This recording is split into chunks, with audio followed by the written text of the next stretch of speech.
కలిగిన పరలోకపు తండ్రి, నీ పవిత్రమైనటువంటి నామమును బట్టి నీ ప్రజలకు తండ్రి కృప చూపించి ఈ ఉదయకాల ఉపవాస మనవులను జ్ఞాపకము చేసుకొని అయ్యా దినమంతయు కూడా నీ బిడలకు తండ్రి మీ పరలోకపు భద్రతను కాపుదలను సమృద్ధిగా అనుగ్రహించి రోజంతా మీ కృపలో కాచి కాపాడమని వర్ధిల్ల చేయమని వారి ప్రతి అవసరతను మీ ఘనతను బట్టి తీర్చమని వారి యొక్క అయ్యా ఉద్యోగాలలో వారి యొక్క చదువులలో మీ కృపను మీ పరలోకపు జ్ఞానమును సమృద్ధిగా అనుగ్రహించమని ఈ ఉదయకాల మనవులు మీ పాదముల యొద్ద ప్రతిష్ఠించి యేసు నామమున వేడుకొనుచున్నాను తండ్రి.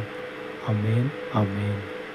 పరిశుద్ధుడైన దేవుని కృప మనకు తోడయుండును గాక. ఆమేన్, ఆమేన్.